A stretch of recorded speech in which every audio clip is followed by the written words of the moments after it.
So as Sarah mentioned, we're going to start with the QI content and the case study this week.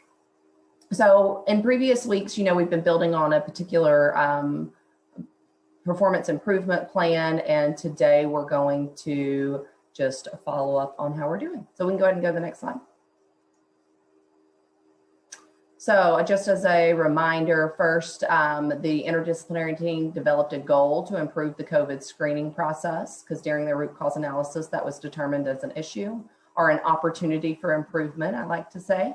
And now that the action steps and interventions have been outlined, it's time to monitor the progress. Now, just as a reminder of our SMART goal, which is in 1 month, we'll reduce the new COVID-19 outbreaks by 75%. By adapting the screening policy and procedure. Just as a disclaimer and a reminder, this is just an example. A 75% reduction may not be realistic or reasonable in your facility. Go to the next slide. Monitoring. So let's look at these monitoring tasks and process implementation. So monitoring data throughout the project is essential to ensure the reliability of the process. And there are ways that you can do this, the monitoring. So complete the action steps listed on your PIP is one piece of your monitoring. So in this particular example, we talked about adapting that policy and procedure for screening. So just ensuring that that action step was taken, that it was adapted. Monitor the process implementation to see if it was successful. And always refer back to your goal to determine what else you are monitoring. In this particular case, it's the reduction of those COVID cases. Go to the next slide. And this is just an example on that PDSA template on what those steps were and how we're monitoring it. So creating the new screening log and updating that screening policy, and when they wanted to start that process and when it was completed. So yes, that indeed did take place. The other task that was listed is to hire or designate a staff to be the screener. In some of the facilities that I've worked with over the past year have determined that whenever they were doing the forms to fill out for screening, they weren't getting the most accurate or honest answers. And so they found it beneficial to add a staff member to actually conduct those screenings. Now, I understand that that may not be realistic in all facilities, so something else may have to be adjusted or adapted. And then track and test that change. So once these items are put in place, then we test it to determine if we need to adapt it, adopt it, or abandon that system. You can go to the next screen. So this is the tool that we showed last week too, whenever we're monitoring the cases coming in, or the folks that are coming in, and if they were screened, if they had the Binax test, and if they were denied entry or not into the SNF. This really will help you determine if you're able to catch some of those asymptomatic folks. You can go to the next slide. This is just a review of our SMART goal that was developed. And now that the data has been determined, we just need to look at the baseline in order to build to show improvement. So on the next slide, we have an example of those numbers. So the baseline for that total number in January of active cases was 2, and the actual number of vendors that was denied access was 2, and the actual number of new cases was 15. Make sure that you're doing these still, once again, in small portions to make sure it's attainable for your team. So maybe you're just going to test this out on the vendors that come in and out of your facilities, and then your actual number of cases. And remember to complete your, just a reminder, your root cause analysis to determine those areas of improvement. It's very important that you have a clear picture of what the root cause of all of those issues are before you put a system in place. A lot of times I think that in our reactive nature, we see an issue and we just put something in place really quick to say we have an action plan, opposed to really determining why was that an issue to begin with. Once again, this is just a sample for the facilities. This is not, or an example, I should say, this is not, may not fit within your areas in your facility. I feel like I went through very fast today, so I want to reach out and see if you guys can respond in chat. Have any of you adjusted or adapted your screening policy post-vaccination? I know that the majority of individuals in nursing facilities have been vaccinated now. And how have your screening policies been adjusted or adapted? If anybody wants to chat in or even unmute. And Jean, do you have any feedback on screening or seen any differences that folks have been doing post-vaccination? No, I haven't seen any differences in the screening process. In fact, the screening processes are recommended to remain as they were prior to vaccination. Okay. But what we do have is the document from the American Healthcare Association and the National Center for Assisted Living.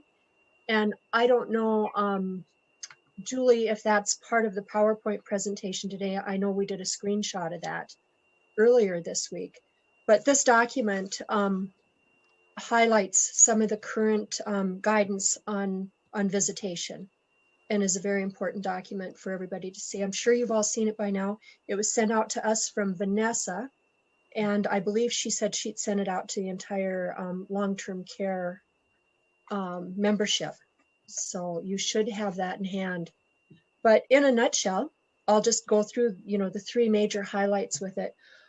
We have the fact that vaccinated healthcare personnel, I think this is probably the biggest thing that's a part of this document. Vaccinated healthcare personnel no longer need to be screened or to undergo routine testing, I'm sorry. So that's huge. I think that's a huge carrot to dangle to get staff to be vaccinated moving forward.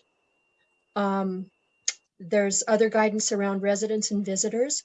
Those who are completely vaccinated, 100% vaccinated, no longer need to regard social distancing or source control.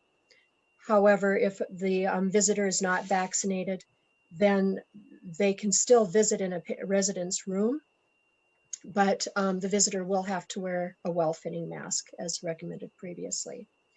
And then internally, communal dining and activities, if all the residents who are participating are 100% vaccinated, there's no need for social distancing or source control. But if one person participates who's not vaccinated, then you need to revert back to the social distancing and source control that you've been using. So that's pretty much it in a nutshell.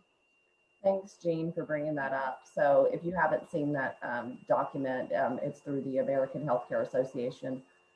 And we'll look for a link real quick. Or did you find it, Julie? Okay. I'm looking for it. I'll get it posted in the chat. Okay, perfect. So we'll be able to look at that. All right. Well, I see that Dr. Dahl is on, and if we have no other questions, I'm going to turn it over to Dr. Dahl. All right, thank you. Sorry, I was a few minutes late here. So this time we're talking about visitation and COVID-19. And so this has changed over the course since vaccines have been administered. So that'll be great to see that document. I don't know that I've seen it yet, but we'll kind of go through some slides here. Do we have a poll first or do we already do that? Poll first, all right. We'll just quick. Social isolation and loneliness can alter the immune system, risk of cancer, risk of heart attack, and we'll kind of review some of these in the next slides here. There's a genetic component to loneliness, and people over 80 years of age are twice as likely than younger lonely at the same rate as other age groups, less lonely than a younger group, and more likely to be lonely from rural areas. And we'll kind of, here we go. The immune system, people knew about all of the above. Most people answered, so that's correct, all of the above. There is a genetic component to loneliness, And people over the age of 80 are more than, that's right, twice as likely to be lonely than the younger age group. So good. All right, we'll continue on here with a video first to start us off.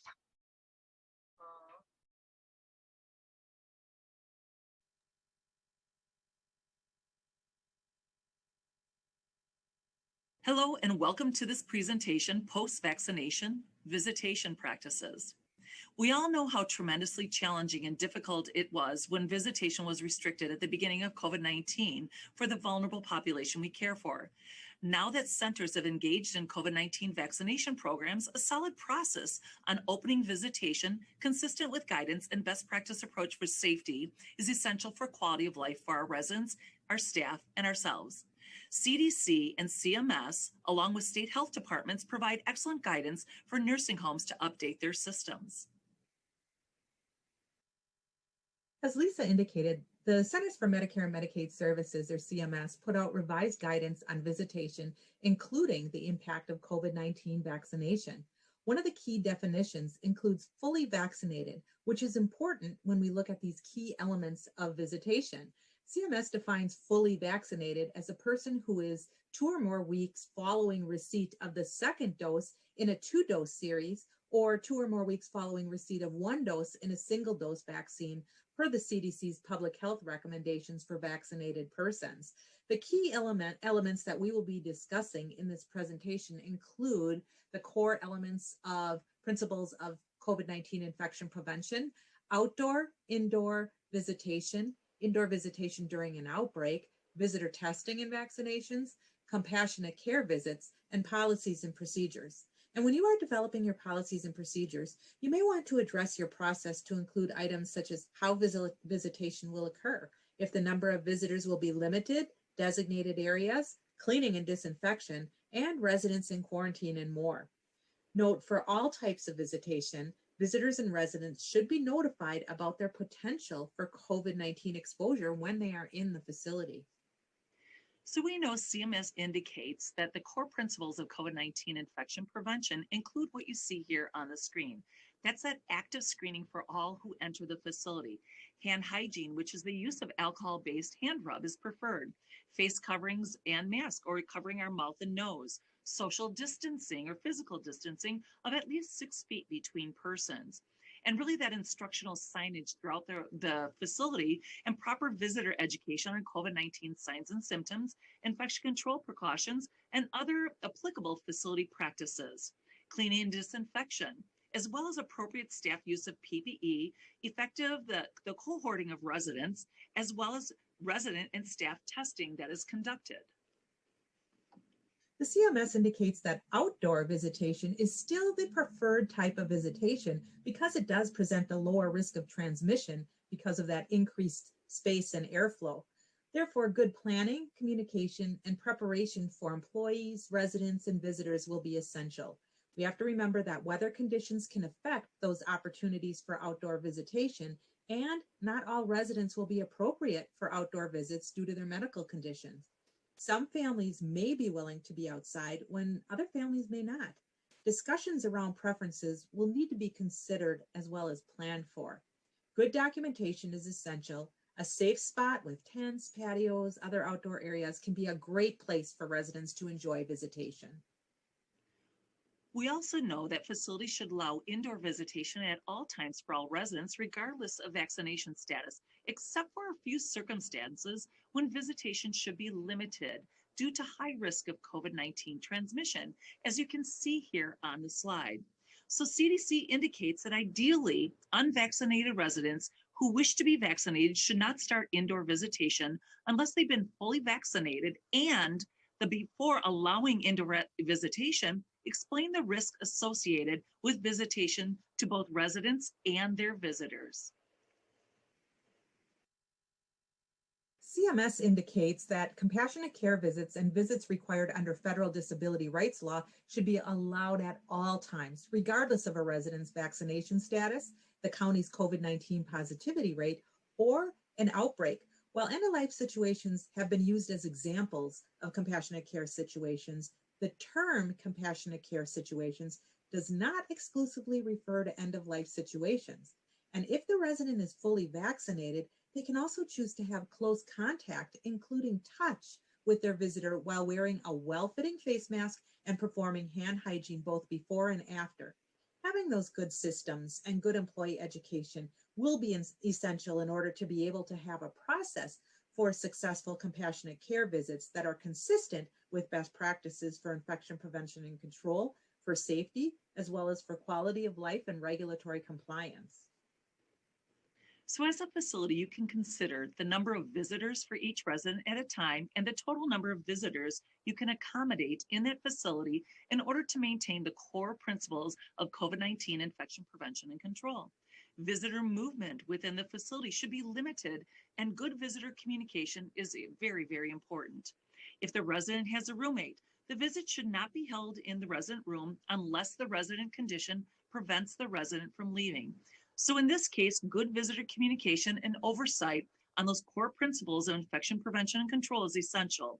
And it will be important to have a good process in place to really plan designated visitation areas. And that's important with good staff education and communication. So indoor visitation, we need to also consider during an outbreak can still occur, but under certain guidance. And when there is evidence that transmission is contained to a single area of the facility and outbreak testing identifies no additional COVID-19 cases in other areas. So if one or more additional COVID-19 cases in other areas of the facility are identified, then visitation should be suspended until the facility meets criterion to discontinue outbreak testing.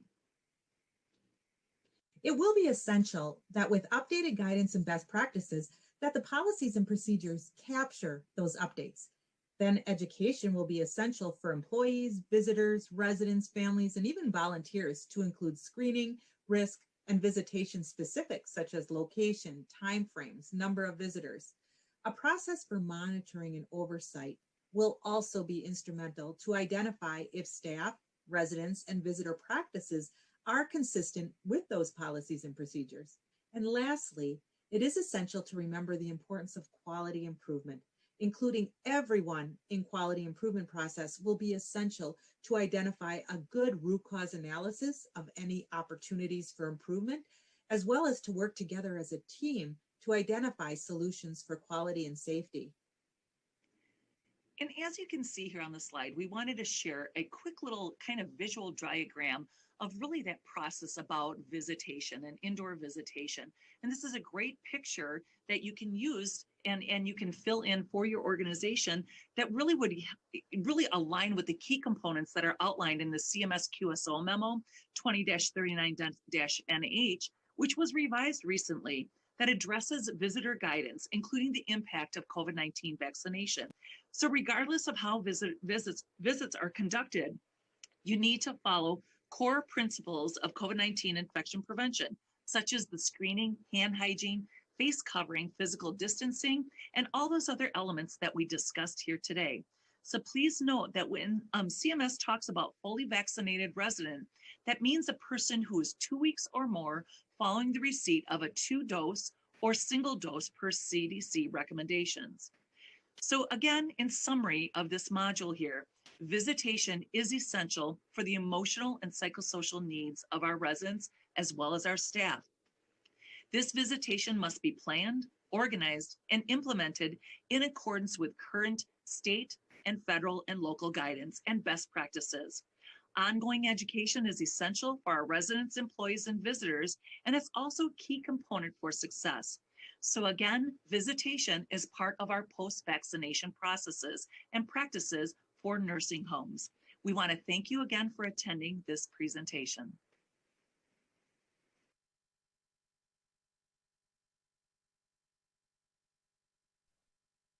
All right, so I think that kind of does a great outline of the current status, and we'll quickly go through these other slides here that kind of talk about the loneliness, and I'm sure we all saw what effects that had on our residents and patients. So we know that isolation and loneliness in older adults is bad, and I think we like I said, we all saw the repercussions of that throughout this last year. Next slide.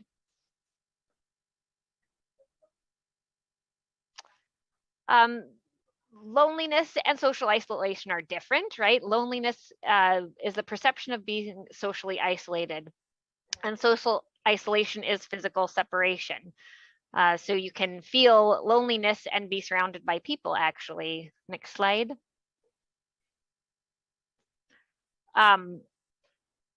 Certainly, if we're not as active, we're not moving, we're not socially engaged, we have lower functioning. So the more people are engaged and moving and talking with people and meeting with people, the better we do. When we're experiencing loneliness, we see more depression, more cognitive impairment and changes in our memory and thinking, death, more incidents of heart attacks, strokes, change in our immune system, so we're more vulnerable to infections, and actually there's a higher incident of cancer. Next slide. There's lots of different ways to kind of measure or capture loneliness in patients. If we're concerned about it, you can find lots of different scales, but here's an example of one. It's the UCLA loneliness scale. So you can see some of the questions there and look them up on your own because they're so small. But just questions to get a down to understanding, is this person lonely or what are they feeling? How often do you feel that you are in tune with everybody else, with people around you? How often do you feel that you lack companionship? So those are some of the questions you can review. Next slide. And right, the opposite is true. Those people who are able to be out in the community and engaging with people, certainly we see them do better and have longer life expectancies. If you ever were curious, you could read the series or watch, I think they even have a television series or PBS series about the blue zones. And so there's lots of reasons people are living longer, and the blue zones talks about those, I think it's 7 areas across the world that have higher longevity, and lots of the reasons that they do that, but very social people live longer. Next slide. And family, even if people are in your facilities, family is a huge support system and are very important. And so we saw the ways that this affected our patients, our residents, when they couldn't have that contact with their family this year. Families and friends and staff end up doing this at the nursing homes too, providing all the kind of supports we need. And we certainly need emotional support, instrumental support, informational support, and financial support. And we'll kind of go in the next slide what each of those entails. Certainly emotional support, and this is what our CNAs and people that are working for you in the nursing homes help provide: empathy, caring, love, and concern every day. Next slide. Instrumental support, helping with rehab, range of motion, doing their hair and nails, and helping with personal hygiene. They also talk about reminiscent therapy and pictures, all involved in instrumental support. Next slide. Information support is, managing wealth and property decision making and what matters most to that person. So family is often providing this as well. Financial support, transferring of their money, insurance claims, they need that support as well. Certainly, the more that you're requiring assistance with different supports, the more likely you are to feel helpless, feel like you lack autonomy, and loss of control, which can lead to depression and further decline. Next slide. Often it's the adult children of our older adults who are helping provide the support in addition to the nursing home staff. And, you know, typically in studies, we find that daughters do better with that, with a different kind of support, I guess. Daughters usually focus on the social, emotional well-being. Sons more fixing things like the environment to make them safer, trying to get them more mobility. There are certain situations when we see, and I'm sure you guys see it all the time, when children are less engaged, and that's more likely if there was divorce in the family, and if there's multiple children. Often people get more attention provided through all those kids. So next slide. So certainly people are very creative throughout the pandemic, especially those earlier months, in ways to connect to their family members that they couldn't get in to see when we were in complete lockdowns. And you know, it was window visits outside. You can comment in the chat box the kinds of things that you guys did at your facilities to make up for this lack of being able to see people. You know, some people were using walkie-talkies, but what kinds of things did you guys come up with to get your residents that social support, family support? Anything new or different? Zoom visits were huge.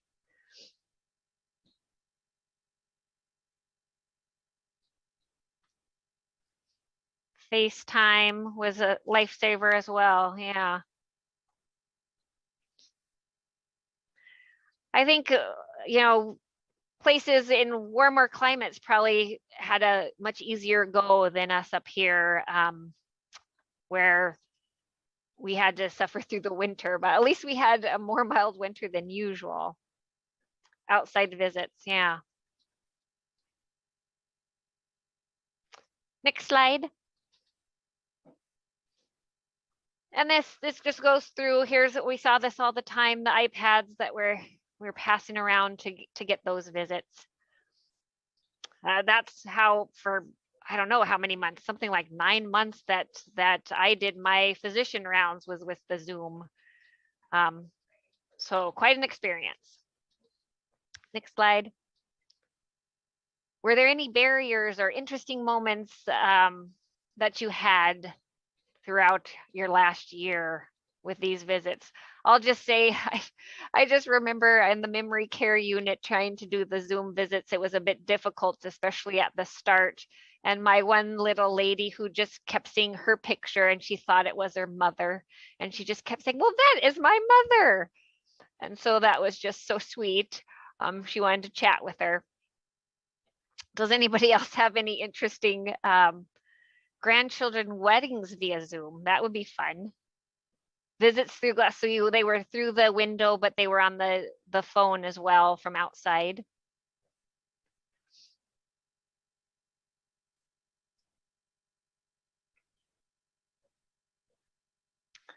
It was so hard with weddings. So that would be fun that they Zoomed somebody in. That was special. Birthdays via Zoom.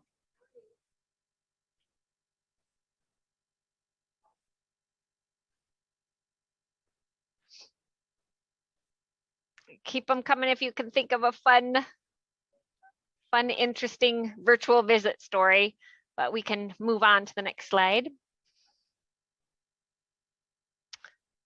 Yeah, so facilities had definitely came to the rescue and were able to put up lots of varying and interesting outside visitation areas.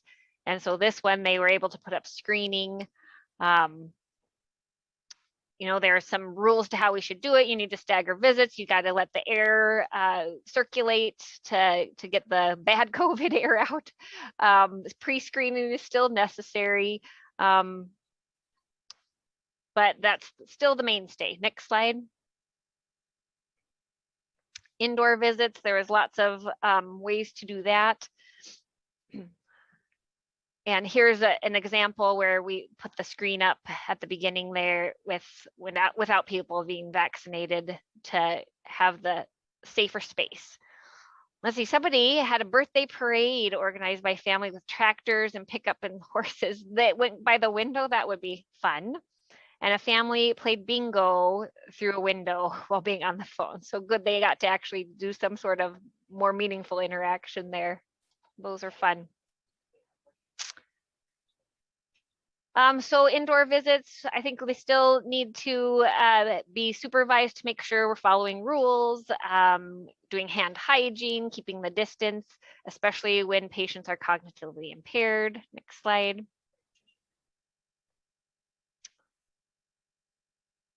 CMS this was a statement back in September 2020, so I think we'd kind of refer you to the new link that we have in the chat box there for the latest and greatest, which we got up in there. Thank you for getting that link in the chat.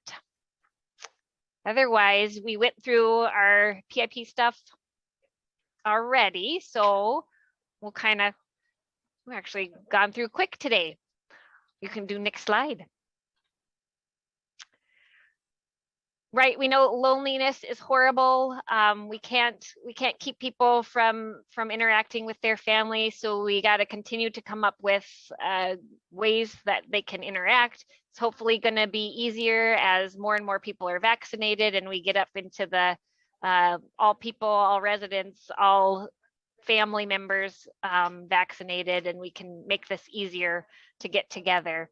But we got to still use the outdoor, indoor, and virtual visitations otherwise. Next slide. Oh, and this is about goals. Did you want to do a little summary for your part, Kelly?